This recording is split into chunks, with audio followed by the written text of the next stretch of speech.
आंदोलन किस लिए चल रहा है? तीनों कानून के खिलाफ चल रहा है। तीनों कानूनों को समर्थन करने वाले 4 लोग आप चुनते हैं और उनकी कमेटी करते हैं, तो क्या आपने जस्टिस किया ऐसा आपको तो लगता है? हम तो सुप्रीम कोर्ट, हाई कोर्ट के जजेस को माता पिता ईश्वर समान मानते हैं, लेकिन वो ईश्वर माता पिता बने तब ना।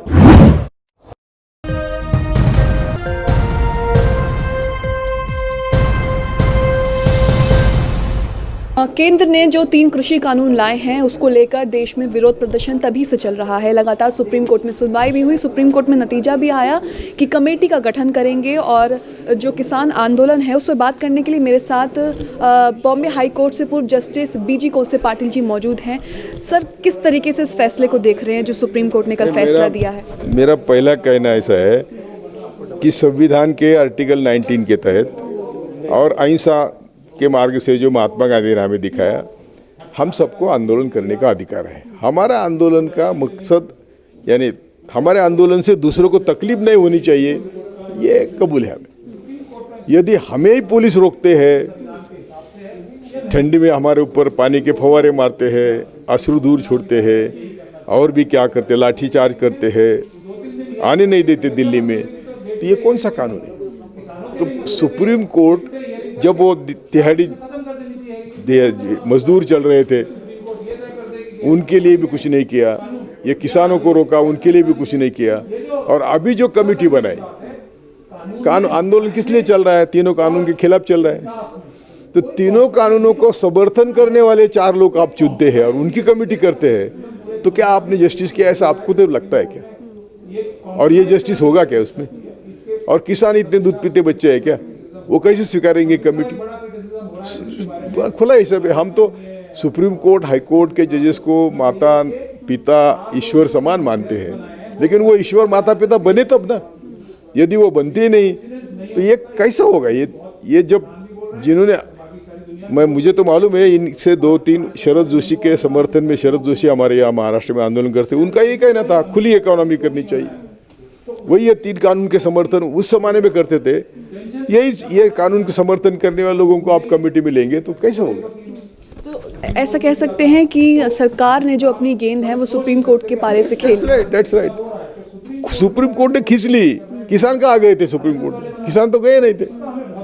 यदि कोई तीसरा पिटीशन करता है, हमेशा ऐसा होता है, यदि तीसरे ने पिटीशन किया है तो सुप्रीम कोर्ट ने उनको पूछना चाहता, तुमको क्या तकलीफ है? वो तो वहाँ बैठे हैं ना। उन्होंने क्या किया है? रास्ता उन्होंने नहीं रोका, रास्ता पुलिस ने रोका है।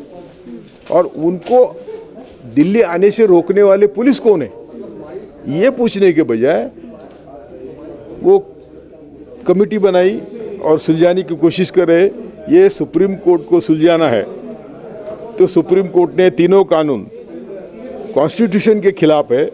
कॉन्स्टिट्यूशन स्पिरिट क्या है?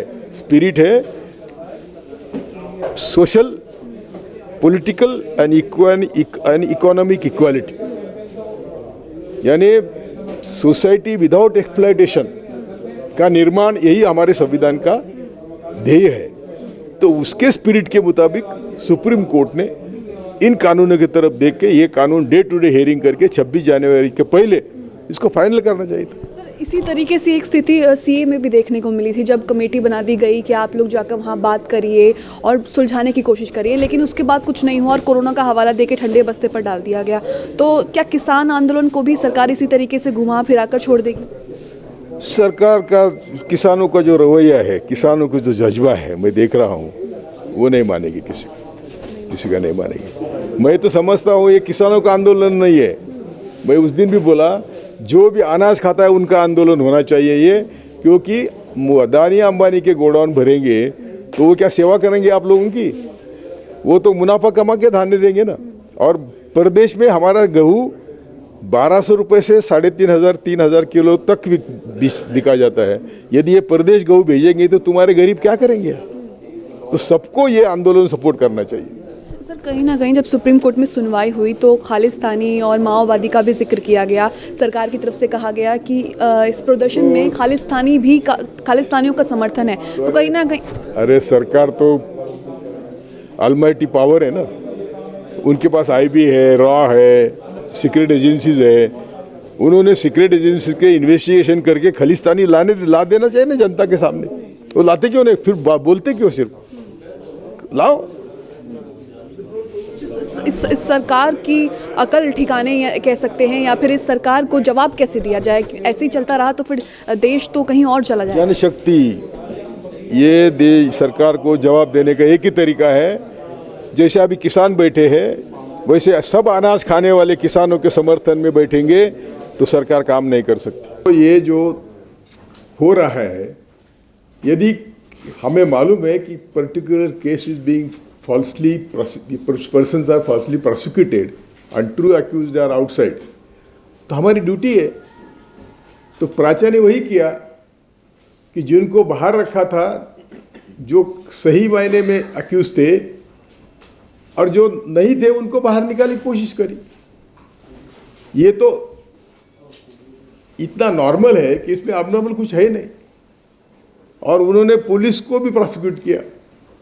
ये बहुत हिम्मत की बात होती है।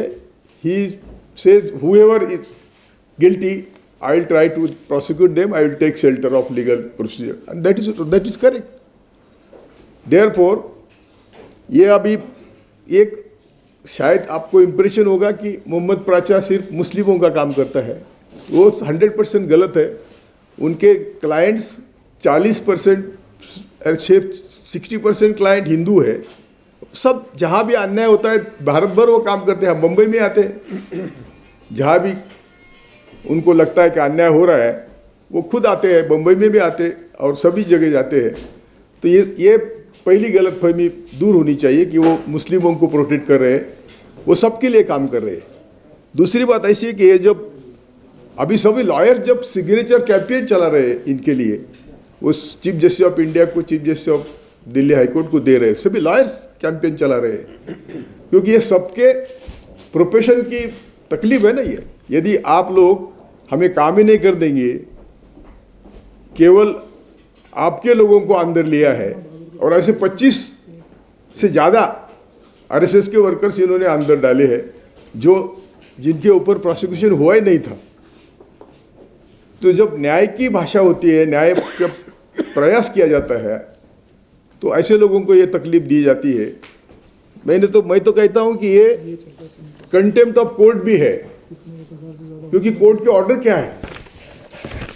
जिस मलिक ने कंप्लेंट किया है उसका इनके पास वीडियो भी है कि उसने कंप्लेंट की, जो भी उसके खिलाफ हुआ उसकी कंप्लेंट करने के पहले उसका वीडियो है, उसकी सिग्नेचर है, उसका थंब इम्प्रेशन है, और वही कंप्लेंट उसने दिया था। बाद में ऐसा हो रहा है सब जगह अभी कि अशीमानंद का कन्फेशन, बाद में वो बोलता है कि मुझे मार के लिया, ऐसा होता है। तो वो ही detected for simple reason. Even Shahabuddin के केस में उसके भाई को हाईकोर्ट जज ने बुलाया कि आप क्यों विड्रॉ कर रहे हैं पिटीशन, तो बोले मैं जिंदा नहीं रहूंगा तो पिटीशन विड्रॉ करना ठीक रहेगा। तो यदि सभी जगह से ऐसा प्रेशर आता है तो मलिक को भी ऐसा कुछ हुआ होगा। लेकिन कोर्ट की भी ड्यूटी थी कि प्राचा से बात करें कि भाई ये क्या है, ये सही क्या है इसमें, तो प्राचा बोल देते। कोर्ट के ऑर्डर भी इतनी क्रिप्टिक है, एक सेंटेंस की ऑर्डर है, और इन्होंने तो 17 घंटे इनका ऑफिस, टॉयलेट सब खंगाला।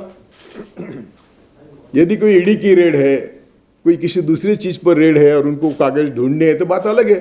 एक पेपर ढूंढने के लिए कोर्ट की ऑर्डर थी, वो भी ईमेल का पता है दिया, वो उसको उतना ढूंढने का ऑर्डर थी, तो सवाल ही नहीं था ना बाकी करने का। और उतना ही नहीं, उनको मारने की धमकी उनकी दी। और जो भी बाकी अभी वीडियो नहीं आ रहा है इसलिए बोलने में कुछ फायदा नहीं है, लेकिन होम मिनिस्टर के, आप होम मिनिस्टर से पंगा ले रहे हो, आपको जिंदा रहना है कि नहीं, ये सभी यदि बातें हैं और वो वीडियो उनके पास है, ये तो he is entitled for that video, उसकी भी हम कोशिश कर रहे हैं। यदि वो वीडियो आता है तो देश को मालूम होगा कि उस दिन क्या हुआ रात को।